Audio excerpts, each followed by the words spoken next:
राजधानी दिल्ली में शहीद भगत सिंह की जयंती के अवसर पर 28 सितंबर को बॉलीवुड के कलाकारों के द्वारा जीजी फाउंडेशन के सहयोग के द्वारा एक कार्यक्रम का आयोजन किया गया, जिसमें हितेश शर्मा ने भगत सिंह के जीवन काल को लेकर एक सोलो एक्टिंग करके देशवासियों को, खासतौर पर युवा पीढ़ी को शहीदों के प्रति जागरूक होने की एक बेहतरीन कोशिश की। कार्यक्रम में उपस्थित सैकड़ों लोगों ने हितेश शर्मा की एक्टिंग की खुले शब्दों में तारीफ की। जीजी फाउंडेशन के संचालक अधिवक्ता जेके शर्मा ने बताया कि इंदिरा बेटी के जीवन का उद्देश्य ही देश की जनता के लिए संघर्ष करते हुए बीता है। जीजी फाउंडेशन के द्वारा किए गए सामाजिक कार्यों की जेके शर्मा अधिवक्ता ने हमारे संवाददाता से चर्चा की। आइए आपको दिखाते हैं। आज मैं इंडिया के one of the most intelligent, most dynamic and most creative person शहीद आजम भगत सिंह ऐसे अनोखे व्यक्तित्व के धनी व्यक्ति के जन्मदिन के उपलक्ष्य में आज यहाँ पर सोलो एक्ट परफॉर्म कर रहा हूँ, जहाँ पर शहीद आजम भगत सिंह जी की जगह नए शब्द का और जब कोई और कैरेक्टर आएगा तो पहले उसका नाम और फिर उसका डायलॉग होगा। तो चलिए हम स्टार्ट करते हैं solo act on one and only one शहीद आजम भगत सिंह। मेरी कलम कुछ इस तरह बाकी रहे मेरे जज्बातों से, मेरी कलम कुछ इस तरह बाकी रहे मेरे जज्बातों से कि मैं इश्क भी लिखता हूँ, कि मैं इश्क भी लिखता हूँ तो इन कलाम तो इन कलाम। मेरा जन्म 28 सितंबर 1907 को गांव बंगा, जिला लालपुर, तहसील जनावाला में हुआ, जो हिस्सा इस समय पाकिस्तान में है। जब मेरा जन्म हुआ तो आया भागे भागे आई और मेरे पिताजी से कहा, किशन सिंह जी मुबारक हो, लड़का हुआ है। तभी ये बात मेरे दादाजी अर्जन सिंह और मेरी दादी ने सुनी तो उन्होंने कहा, किशन सिंह ये बच्चा तो बड़े भागा वाला है, इसके होते ही मेरे तीनों लड़के अजीत सिंह, स्वरण सिंह और तू तीनों ही जेल से रिहा हो गए। मैं तो इसका नाम भागा वाला रखूंगी, भागा वाला। तभी भागा भागा मेरा चाचा अजीत सिंह आया और उसने मुझे पहली घुट्टी पिलाई। उस समय पंजाब में ये प्रचलन था कि बच्चे को जो पहली घुट्टी पिलाएगा बच्चा उस पर जाएगा।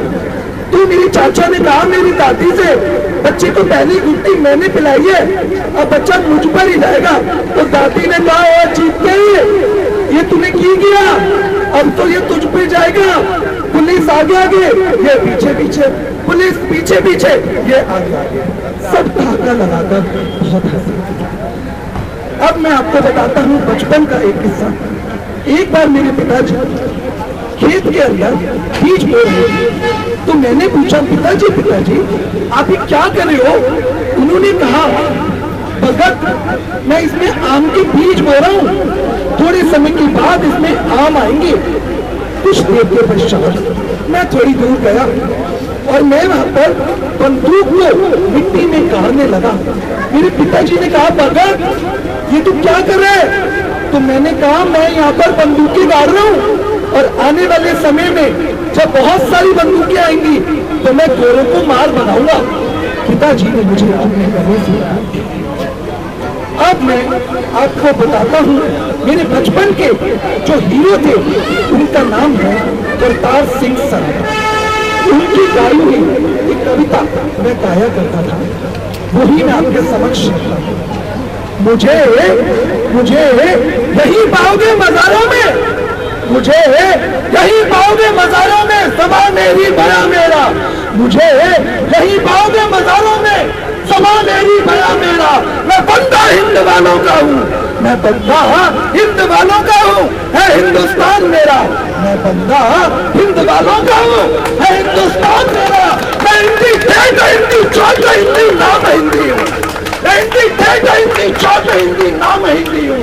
यही बता यही नामो निशा मेरा, यही बता यही नामो निशा मेरा।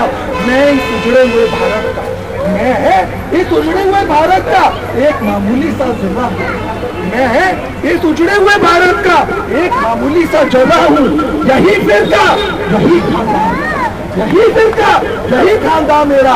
उठते बैठते मन करे भारत तेरे कदम चूम लूं, उठते बैठते देखते मन करे भारत तेरे कदम चूम लूं, पर कहाँ मेरी किस्मत ऐसी ये कहाँ मेरा तेरी खिदमत में ये सिर जाए, तेरी खिदमत में ये जा जाए, तेरी खिदमत में ये सिर जाए, तेरी खिदमत में ये जा जाए, तब मैं जाऊंगा, तब मैं जाऊंगा।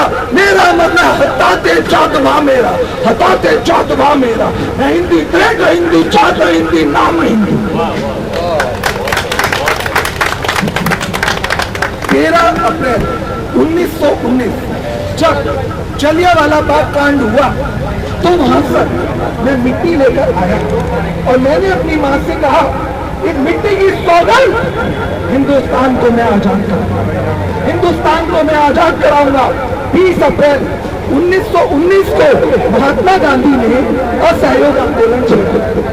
फिर मैं बहुत खुश हुआ कि अंग्रेज अब यहाँ से भगा दिए जाएंगे, लेकिन चोरी चराम कांड के बाद जब महात्मा गांधी ने उस आंदोलन को वापस लिया तो मैं उनकी विचारधारा के विपरीत चला गया। अब मैं आपको बताता हूँ, जब मैं थोड़ा व्यस्त हुआ, मेरा एडमिशन लाहौर नेशनल कॉलेज में हुआ। वहाँ पर मेरे कुछ दोस्त सुखदेव, मार्किन भगवत, हम कुछ अंग्रेज लड़कों को मारकर भगा दिया करते थे क्योंकि वो हमारे ग्राउंड में क्रिकेट खेलते थे। एक बार हमारे अंग्रेजी के प्रोफेसर ने कहा अगर देश के लिए कुछ करना चाहते हो तो फिर HRA पार्टी ज्वाइन करो। HRA पार्टी डायरेक्ट एक्शन में बिलीव करती है। फिर मैं HRA के प्रमुख श्री राम प्रसाद बिस्मिल जी के पास गया।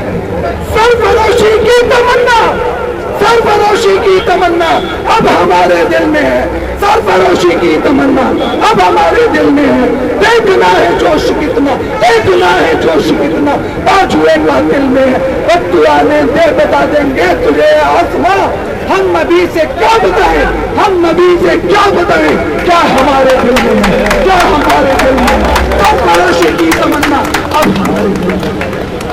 विद्या लंकर जी का पत्र आया था, क्यों ज्वाइन करना चाहते हो हमारी पार्टी? मैंने कहा देश की आजादी। उन्होंने कहा अच्छे किसी खाते पीते घर के लगते हो, जब नंगी बर्फ की सिल्ली ऊपर लेटाकर चाबुक से पिटाई होगी सारी देशभक्ति भूल जाओगे। ये देश को आजाद कराने के लिए खून की जरूरत है। ये देश बलिदान मांगता है, बगैर बलिदान। मैंने कहा खून बहाना कोई बड़ी बात नहीं है बिस्मिल जी, बड़ी बात तो ये है कि हमारे जिस्म से निकला हुआ खून आने वाले पुश्तों की खून में रवानी पैदा कर सकता है या नहीं। बचपन से एक उद्देश्य लेकर बड़ा हुआ हूँ, देश की आजादी। उन्होंने कहा ये है हमारे नए साथी। फिर मेरी मुलाकात हुई चंद्रशेखर आजाद जी। हम एक दूसरे को नहीं जानते, हमारे बीच में लड़ाई हुई।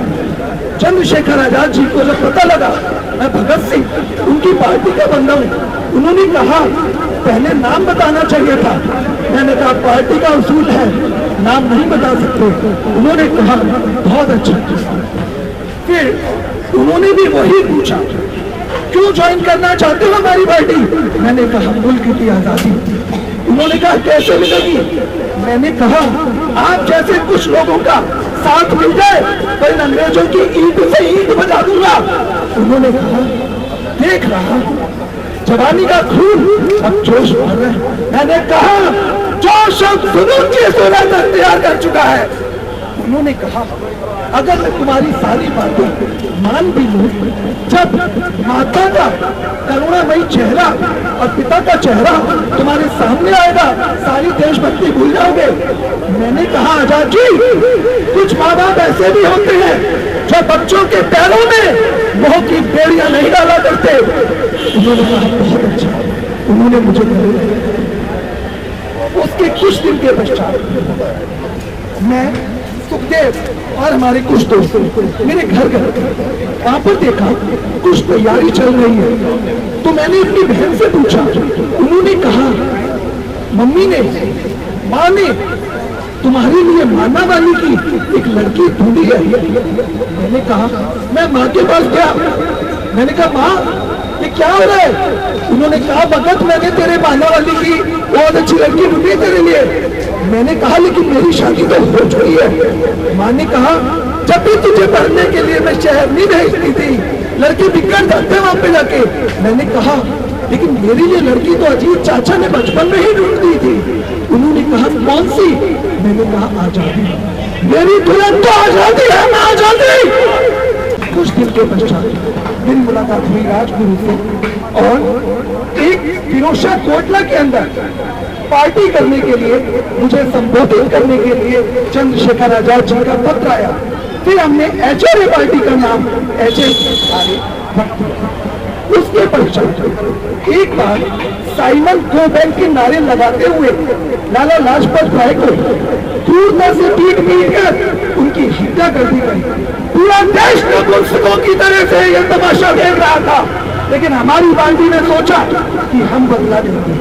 मैं सुखदेव, राजगुरु, जय गोपाल और पंडित जी चंद्रशेखर आजाद जी ने प्लान बनाकर सैंडर्स नाम के पुलिस वाले की हत्या की। पुलिस मेरे पीछे पड़ गई और मैं अपने दोस्त भगवती की भाई दुर्गा भाभी को अपनी झूठी पत्नी बनाकर कलकत्ता चला गया। जब मैं वहां से आया तो पंडित जी ने पूछा भगत अब क्या करना है? मैंने कहा अब हम बम फोड़ेंगे। उन्होंने कहा शाबाश, लेकिन भगत वहां पर हमारे लोग भी तो होंगे। मैंने कहा हम जो बम फोड़ेंगे उसमें किसी का कोई नुकसान नहीं है। तो राजगुरु ने कहा कि हम फोड़ेंगे क्यों? मैंने कहा क्योंकि दोनों की जान बहरी है, बहरी, और इनको हिलाने के लिए एक धमाके की जरूरत है, एक धमाके की जरूरत है। उसके बाद मैंने चंद्रशेखर आजाद जी से कहा, मैंने कहा बम फोड़ने एक मैं, उन्होंने कहा तुम नहीं जाओगे, अभी सैंडर्स की फाइल बंद नहीं हुई, मैं तुम पे रिस्क नहीं ले सकता। फिर सुखदेव के समझाने पर वो मान गए और 8 अप्रैल 1929 को मैंने बटुकेश्वर तक पे जाकर असेंबली में बम फोड़ दिया।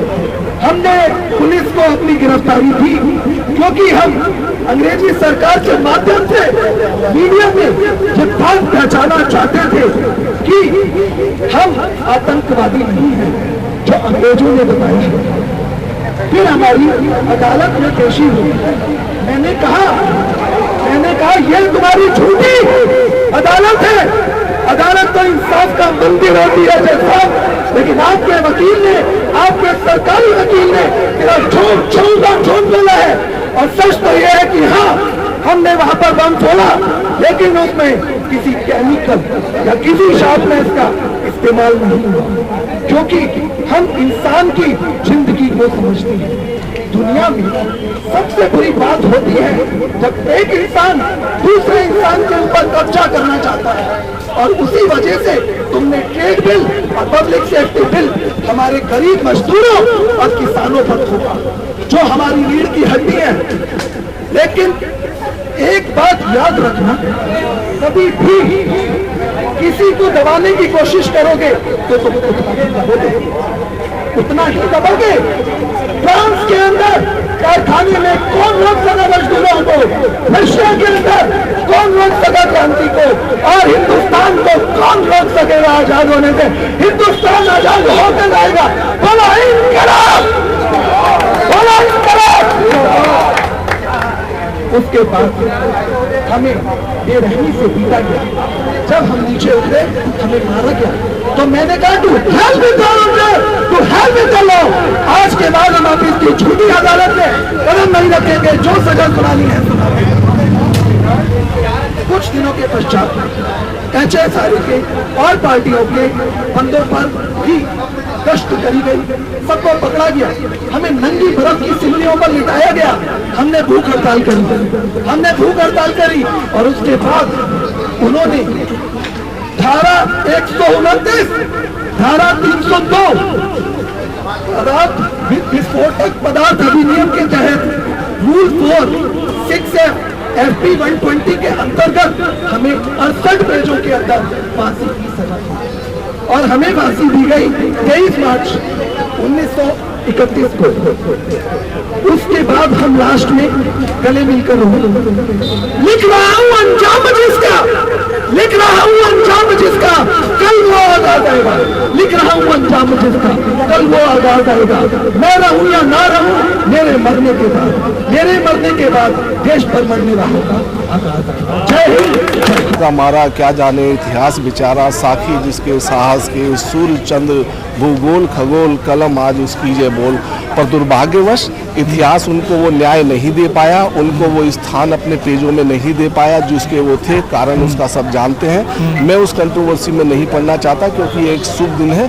लेकिन एक बात जरूर है कि भगत सिंह हमारे पूर्वज के रूप में, एक क्रांतिकारी के रूप में, एक देशभक्त के रूप में, एक संस्कारवान युवक के रूप में हम सब के दिलों में बसते हैं, जिसका जीता जागता सबूत आज सैकड़ों लोगों ने यहाँ उपस्थित होकर दिया है।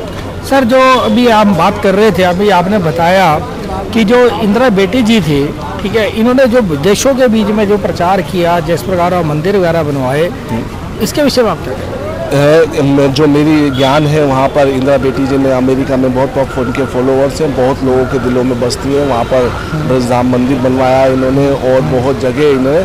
पर मैं एक चीज़ बता देता हूँ, इंदिरा बेटी जी कभी भी फेम के आगे, प्रसिद्धि के पीछे नहीं भागी थी। हालांकि वर्तमान समय का नियम है कि प्रचार विचार पे भारी पड़ता है, पर उन्होंने विचार की ही सशक्तता के लिए जो है हमेशा बल दिया और कभी नहीं आए। वो अपने समय की महानतम संत थी। मैं आपको एक उदाहरण बताना चाहूँगा। मेरा हाल ही में एक सौभाग्य मिला मुझे कि मैं रामभद्राचार्य जी से मिलने का मुझे सौभाग्य मिला, उनके चरणों छूने का। तो मैंने जब रामभद्राचार्य, किसी ने मेरा इंट्रोडक्शन कराया कि ये जेके शर्मा एडवोकेट हैं और ये इस तरह से इंदिरा बेटी जी से जुड़े हुए हैं, उनकी संस्था से, तो उनका छूटते ही एक ही कहना था कि उन जैसी संत नहीं हुई और वो वास्तव में संत थी। आप किसी भी संत समाज से कहीं पर वो पूछेंगे तो हमेशा वो उनका सम्मानपूर्वक नाम लेंगे। उन्होंने उस प्रचार प्रसार के माध्यम से उन मीडिया जगत में हो या पेपर मीडिया, प्रिंट मीडिया में, उसमें जगह बनाई हो या ना बनाई हो, लेकिन लोगों के दिलों में आज भी जो है उनके विचार बड़े विद्यमान हैं। वो एक सशक्त कवित्री थी, एक बहुत अच्छी कथावाचक थी, पूरी तरह समाज के प्रति समर्पित थी। और मैं माफ़ी चाहता हूँ कि मैंने थी वर्ड जोड़ा। उनकी देही जरूर चली गई है, लेकिन उनके विचार जो हैं आज भी वो सबके दिल में है, सबके विचारों में लोगों ने उनके विचारों को अपनाया है। और एक वो महान संत थी जिन्होंने हम उनको, वो एक, मैं ये तो नहीं कहूँगा कि वो बहुत यंग अवस्था में चली गई, पर हाँ एक दशक और वो इस दुनिया को दे सकती थी, लोक कल्याण के लिए, समाज के लिए वो दे सकती थी। ये हमारा दुर्भाग्य रहा। और मेरा विशेष तौर से दुर्भाग्य रहा कि मैं उनके कभी व्यक्तिगत तौर पर नहीं मिल पाया, बावजूद इसके कि मैं उनके संपर्क में था, अपने मित्रगणों के, अपने भाई के, अपने और रिश्तेदारों के माध्यम से। पर वो जहाँ भी हैं आज वो प्रसन्न होंगी कि उनके कार्य को हम आगे बढ़ा रहे हैं और उनका आशीर्वाद सदा हमारे पर रहेगा। और हम उनसे भी एक बार फिर तब हाथ जोड़ के प्रार्थना करेंगे कि वो हम पर आशीर्वाद बनाए रखें कि हम उनके विचारों को, उनके छोड़े हुए कामों को आगे बढ़ा सकें। और जब हम बैकुंठ में उनसे जाके मिलें तो वो हमारे ऊपर गर्व महसूस करें कि जी जो उन्होंने आधे काम छोड़े थे वो हम पूरे करके आए। सर, जो युवा पीढ़ी है इसको क्या संदेश देंगे? देखो, युवा पीढ़ी को मैं आपको एक छोटा सा बात बताता हूँ। अभी हाल ही में मैं एक इंटरव्यू देख रहा था, क्योंकि आजकल ज्ञान अर्जन करने का मीडिया बहुत, आप लोग बहुत ज़बरदस्त माध्यम है। स्पेशली जो प्रिंट मीडिया तो थी, लेकिन प्रिंट मीडिया एकाग्रता चाहती है, समय चाहती है। लेकिन जहाँ तक ये आज तक मीडिया का सवाल है, जो चलचित्र वाली मीडिया है, इसमें कम समय में भी आप जो बिहारी लाल जी कहते हैं ना, गागर में सागर भर सकते हैं। रामभद्राचार्य जी ने एक बात कही थी कि बचपन आपका शुद्ध होना चाहिए, जवानी आपकी प्रबुद्ध होनी चाहिए और बुढ़ापा आपका सिद्ध होना चाहिए। तो आने वाले समय को मैं यही कहूँगा कि अपने माता पिता के साथ रहें, उनसे कुछ जो उनकी परंपरा है उनको आगे बढ़ाएं, पढ़ें। ज्ञान ही आपको मुक्ति का मार्ग दिखाएगा। और ज्ञान वो जो अष्टावक्र ने कहा था, सा विद्या या विमुक्ति, तो उस ज्ञान को अर्जित करें जो आपको मुक्ति की तरफ ले जाता है।